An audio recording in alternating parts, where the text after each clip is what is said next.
Browns fans, buckle up because this offseason just got a whole lot crazier. Things are heating up and we have a lot to discuss because the news I'm bringing you today has generated a lot of buzz. So without further ado, let's get right to it. Be sure to hit that like button and let's get started. The Myles Garrett situation has taken a different turn, and the market for elite pass rushers is suddenly flooded. We're breaking down what's going on, why it matters, and what it could mean for the Browns' future. Stick around, because we want to hear from you at the end of this video. So here's where things stand. Myles Garrett is still pushing for a trade. And what about Browns owner Jimmy Haslam? He's not even in the meeting. That's right, Garrett reportedly asked to speak directly to Haslam about his trade demand, and the owner refused. The Browns are standing firm, refusing to budge, and it doesn't look like this impasse is going away anytime soon. As things stand, Garrett should still be a Brown when the new league year begins on Wednesday. But with so many pass rushers hitting the market, his value and the Browns' leverage could be changing quickly. Let's break down the big moves that could impact this entire situation. First, the Cincinnati Bengals gave Trey Hendrickson permission to seek a trade. Now, Hendrickson is no Myles Garrett, but he has been a force on the edge, leading the NFL with 17.5 sacks in 2024 and finishing second in 2023. The Bengals are reportedly fielding a lot of calls, and the return they get for him could set the market for any potential Garrett trade. Hendrickson just turned 30, Garrett is 29, and both are coming off dominant seasons. If Hendrickson pulls off a big haul, it could make the Browns think twice about keeping Garrett at all costs. Then, there's Joey Bosa. The Chargers officially released him, and while injuries have been an issue, he's still a high-impact player when healthy. Bosa played in 14 games last season, recording 5 sacks and 13 quarterback hits. His release freed up $25.3 million in cap space for LA, and now he's looking for a new team. Could he be a replacement if the Browns do decide to move on from Garrett? Maybe. But there's more competition out there. Speaking of big money pass rushers, the Raiders just reset the market. Max Crosby signed a massive deal worth $35.5 million per year, making him the highest-paid non-quarterback in the NFL. That contract is huge for guys like Aiden Hutchinson, T.J. Watt, and Micah Parsons, but it also makes Garrett's situation even trickier. He's going to want top dollar, and if the Browns aren't willing to pay it, you have to wonder if a trade is inevitable. The Commanders also entered the mix by releasing Jonathan Allen after failing to find a trade partner. He's already drawing interest from teams like the 49ers, and with 42 sacks in 108 starts over 8 seasons, he's another solid option for teams looking for pass rush help. And finally, the Titans are releasing Harold Landry. He led Tennessee with 9 sacks in 2024, marking his 3rd straight season with at least that many. The Titans reportedly let him explore a trade at the NFL Combine, but they ultimately decided to cut ties when they couldn't strike a deal. With so many big names on the market, it's clear that the landscape for pass rushers is shifting fast. So where does this leave the Browns? If they trade Garrett, they could target one of these guys as a replacement. But with the market so saturated, it also means teams might not be as desperate to give up multiple first-round picks for him.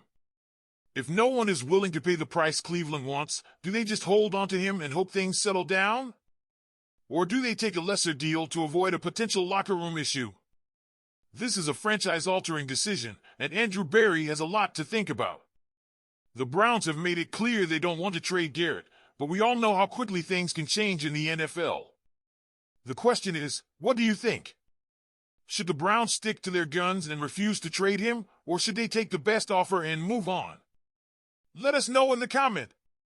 Now, let's talk about 3 Browns players who could be in a tough spot heading into 2025 free agency.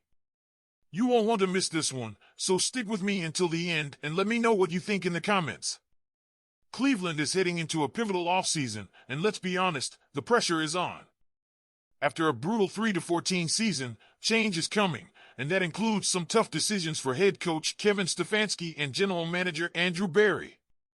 Myles Garrett wants out, Deshaun Watson's contract had to be restructured, and now, with the possibility of drafting another quarterback, things are getting even more intense. With all of this going on, 3 Browns players could find themselves on the hot seat before free agency even begins. Let's start with Ogbo Okoronkwo. When the Browns signed him away from Houston on a 3-year, $19 million deal, the hope was that he'd be a solid depth piece on the edge. But let's face it, that hasn't happened. In 2 seasons, he's put up just 7.5 sacks, and his impact as a pass rusher has been minimal. Pro Football Focus graded him at 45.3 overall last season, ranking him near the bottom of all qualifying edge rushers. That's not what you want from someone who was supposed to complement Myles Garrett, or now, potentially replace him. The reality is, Okoronkwo's contract makes it tough to justify keeping him. Cutting him before June 1st would cost the Browns $6.7 million in dead money, but a post-June 1 cut would save them $3.3 million. That's money that could go toward adding a more productive pass rusher, especially if Garrett does end up getting traded. Either way, it seems like Okoronkwo's time in Cleveland is running out. Now, let's talk about Greg Newsome too. This one's tricky because Newsome hasn't been terrible, but he hasn't exactly lived up to expectations either. As a former first-round pick, he's shown flashes of being a solid cornerback, but consistency and injuries have been a problem. He's yet to play a full season, and last year, his play dropped off significantly. He managed just 27 tackles, 5 pass deflections, and 1 interception in 13 games. That's a steep decline from his promising 2023 season. The biggest issue? His contract. The Browns exercised his 5th-year option, meaning he carries a $13.3 million cap hit in 2025. If Cleveland finds a trade partner, they could clear that entire amount off the books, giving them much-needed flexibility in free agency. Would they get a high draft pick in return? Probably not.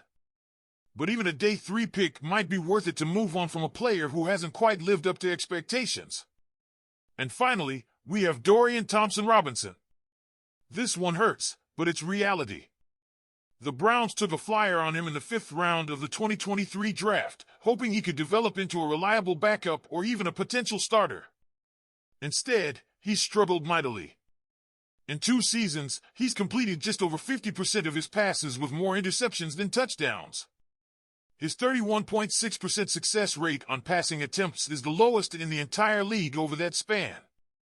That's just not going to cut it. Cleveland has already signed Bailey Zappe from the Chiefs practice squad, and there's talk of bringing in another veteran QB. On top of that, they could be looking at Shedeur Sanders in the draft. If that happens, where does that leave DTR? Most likely, off the roster. With the Browns set to revamp the quarterback room, it's hard to see Thompson-Robinson sticking around for a 3rd season. So there you have it, 3 players who could be out the door as the Browns prepare for a crucial offseason. But what do you think? Should Cleveland move on from Okoronkwo, Newsome, and DTR, or do they deserve another shot? Let me know in the comments, and don't forget to hit that like button and subscribe for all the latest Browns news. Go Browns!